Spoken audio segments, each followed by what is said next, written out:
En nuestro encuentro de hoy vamos a descubrir cómo enfrentar un fenómeno atmosférico durante la pandemia COVID-19.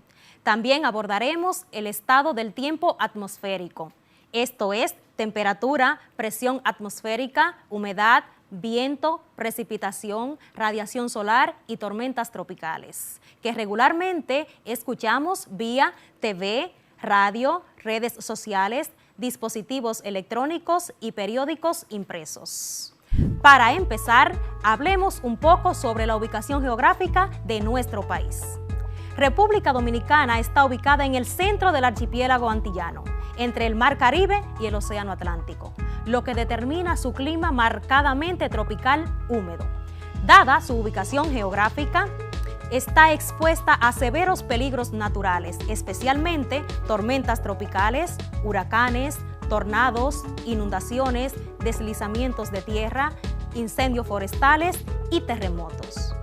Es importante saber que la Organización de las Naciones Unidas para la Educación, la Ciencia y la Cultura, UNESCO, exhorta a integrar la acción frente al COVID con la prevención de desastres, consolidando estrategias que protejan a la población frente a las amenazas naturales. En medio de esta batalla no se puede descuidar la vigilancia frente a las fuerzas de la naturaleza, manifestada por terremotos, huracanes, inundaciones y sequías, las cuales no se detendrán durante la actual emergencia mundial. Para estar prevenidos ante un fenómeno atmosférico, primero vamos a conocer qué es un pronóstico atmosférico. Es la aplicación de tecnología y meteorología para predecir el estado de la atmósfera en una localidad o región determinada, colectando datos acerca del estado de la temperatura, la presión atmosférica, vientos, humedad y precipitaciones. Estos son elementos del clima que comúnmente puedes identificar en un pronóstico del tiempo. Ahora conozcamos detalladamente los elementos del clima. La temperatura atmosférica es uno de los elementos del clima. Se refiere al grado de calor específico del aire. La podemos identificar con la sensación de frío y caliente. El término temperatura es una magnitud física asociada con la energía interna que puede tener un sistema. Un ejemplo de temperatura es cuando pones el tanque de gas en el sol. Al agitarse las moléculas que lo forman, cambia su temperatura. Y esto está asociado con la energía interna que se incrementa, y esto es temperatura.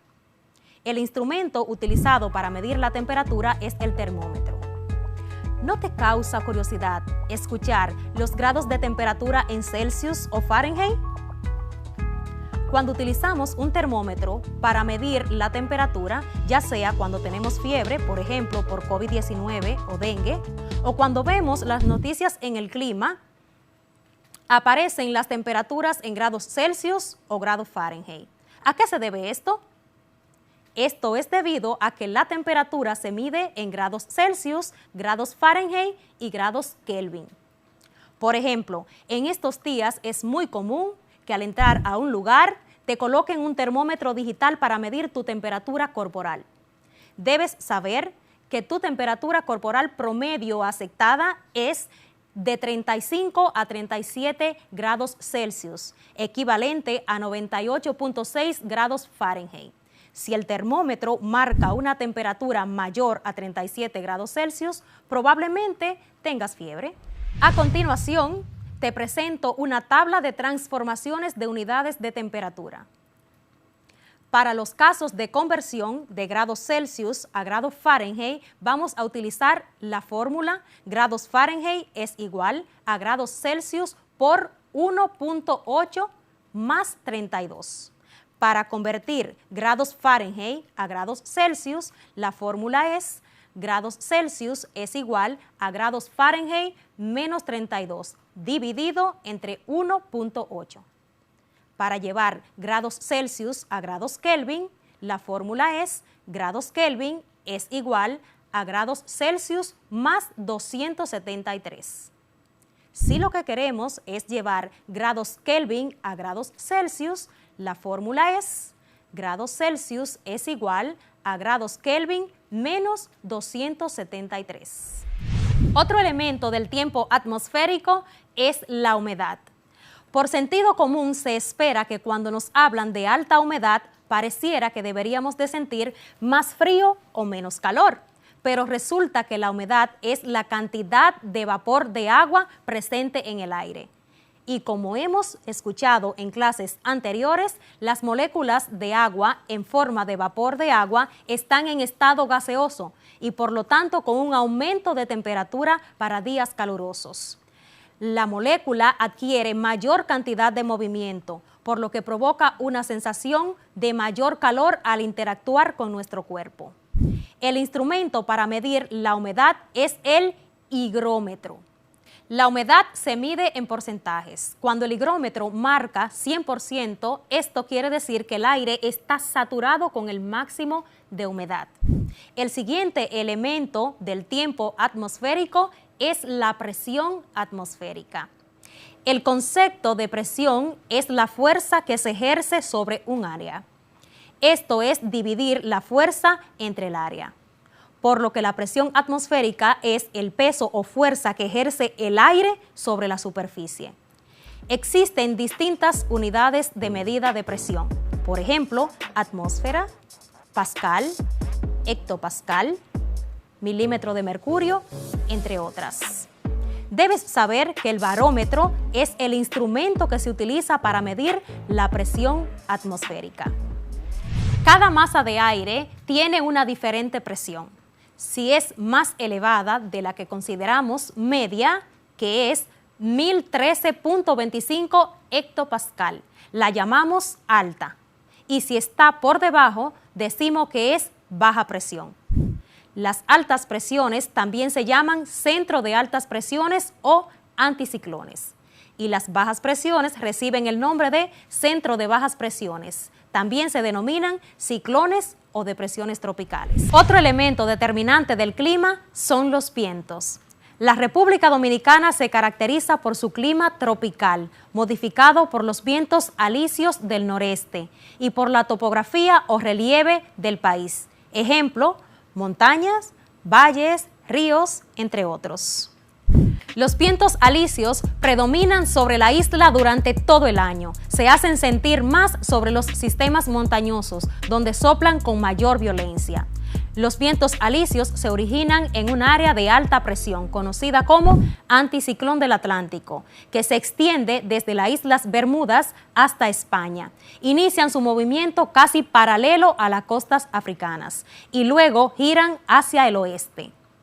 En las Antillas se sienten venir desde el este durante todo el año, pero la tendencia es soplar del nordeste en invierno y del sudeste en verano.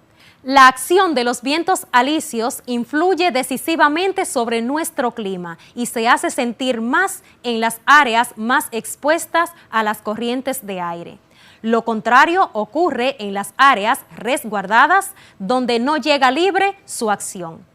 Las altas temperaturas que se registran durante el verano en Sánchez, La Vega, Valverde Mao, Jimaní, Villa Vázquez, Pedernales, son ocasionadas por montañas y sierras que cortan la corriente de aire de los vientos alisios. El siguiente elemento del clima son las precipitaciones. El término precipitación se usa para designar la forma en que el agua cae desde las nubes a la tierra. Se distinguen normalmente tres formas, que son lluvia, granizo y nieve. La cantidad de lluvia se mide en milímetros por cada área o región. Las lluvias son importantes para los seres humanos, la vegetación, la agricultura y las cuencas hidrográficas. Dato curioso. Cada gota de lluvia puede estar formada por 1 millón de gotitas de agua que el aire es capaz de sostener y cada gotita está formada por cuatrillones de moléculas de agua. La Tierra está constituida por 3 partes fundamentales. Hidrosfera, porción de agua. Repito, la hidrosfera es la porción de agua. Número 2. La atmósfera, envoltura gaseosa de la Tierra. Número 2. Atmósfera, envoltura gaseosa de la Tierra. Número 3. La geósfera, que es la tierra sólida. La geósfera, que es la tierra sólida. Estas tres capas se integran de forma continua entre ellas, a medida que el aire entra en contacto con las rocas con el agua y el agua con el aire. Entonces, cuando ellas se conectan entre sí, se forma la capa de la Tierra donde es posible la vida vegetal y animal de nuestro planeta Tierra. Esta capa recibe el nombre de biosfera. La atmósfera es una delgadísima envoltura comparada con el diámetro del planeta, que mide 12.741 kilómetros sobre el ecuador. El espesor actual de la atmósfera es de aproximadamente 800 kilómetros. Es decir, si la Tierra fuera un mango o una pera, la atmósfera tendría el grosor de la cáscara de la pera. Para el estudio de la atmósfera, los investigadores y científicos utilizan instrumentos o equipos tecnológicos sensibles y precisos que arrojan resultados que luego son utilizados para conocer sus componentes y así establecer la división de sus diferentes partes. La atmósfera se divide en 5 capas. ¿Tienes alguna idea de cuáles son? Pues te la diré. Partiendo desde la superficie terrestre, este sería el orden. La primera es la troposfera, dentro de la cual vivimos, y va desde 0 kilómetros a nivel del mar hasta 15 kilómetros de altitud. En ella se encuentran cerca de las 3/4 partes de los gases atmosféricos. Esto hace que sea la capa más activa, ya que el aire está en constante movimiento. Aquí ocurren los fenómenos climatológicos como el vapor de agua, lluvias, granizos, vientos y tornados.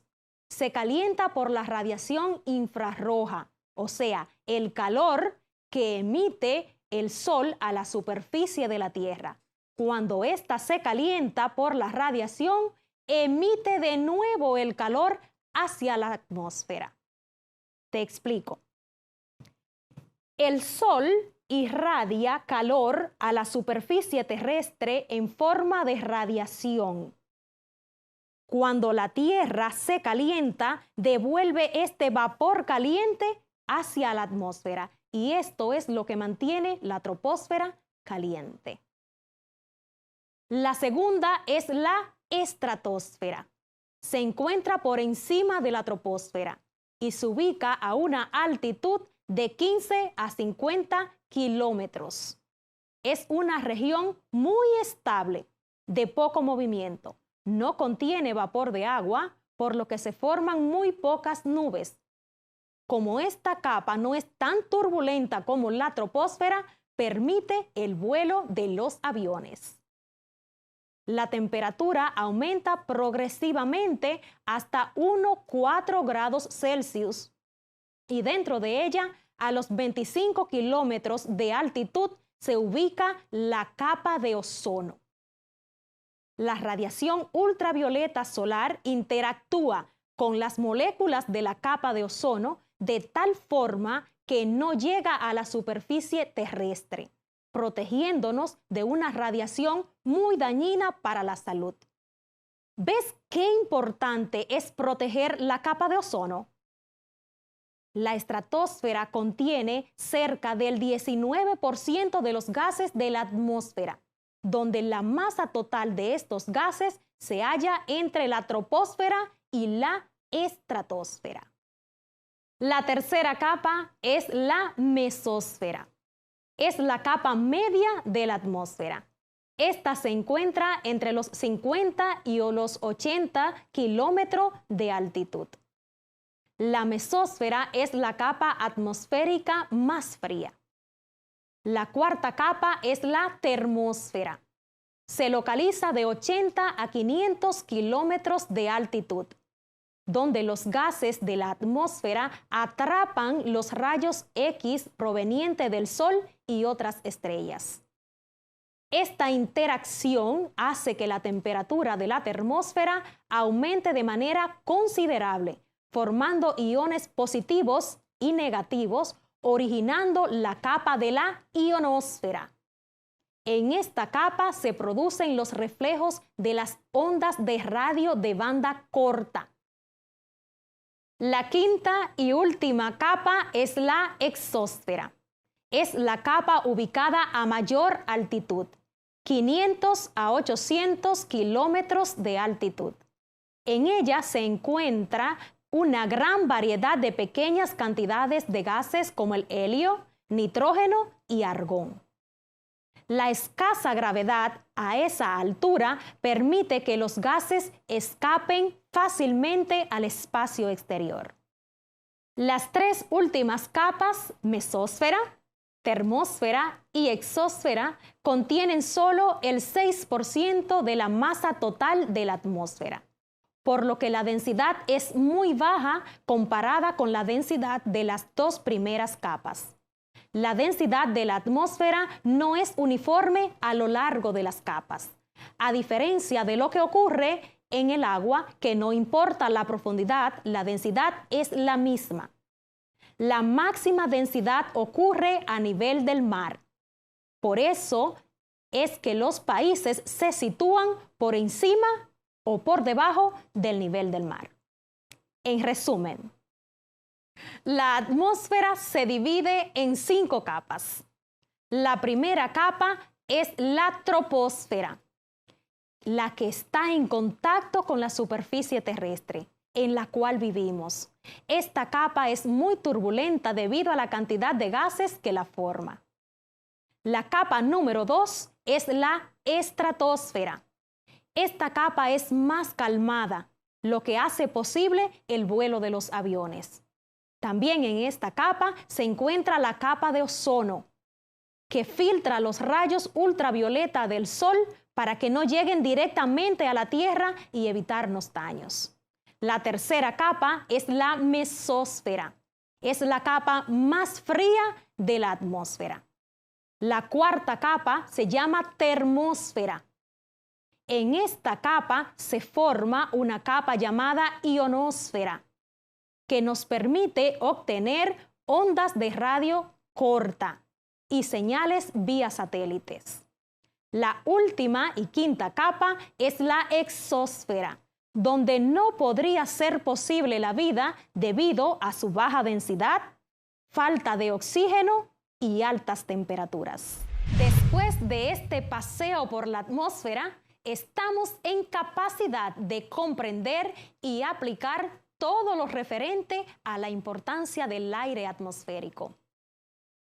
El aire atmosférico no es un elemento ni un compuesto único, más bien es una mezcla homogénea de gases, cada una con sus propiedades físicas y químicas, en la cual están suspendidas cantidades variables de partículas líquidas y diminutas partículas sólidas, tan pequeñas que no pueden ser percibidas a simple vista. El aire, el oxígeno que respiramos, es una mezcla de gases que forma la atmósfera, mientras que el viento es una corriente de aire, o sea, el aire en movimiento. Por lo que decimos que el aire y el viento no es lo mismo. Cuando decimos que el aire está limpio, ¿a qué nos referimos? El aire seco y limpio está compuesto casi por completo de dos gases, un 78% de nitrógeno y un 21% de oxígeno. Estos gases son los componentes más abundantes del aire y tienen gran importancia para la vida en la Tierra, pero poca importancia o ninguna en los fenómenos atmosféricos. El 1% restante de aire seco consiste fundamentalmente en el gas inerte llamado argón. en un 0.93%.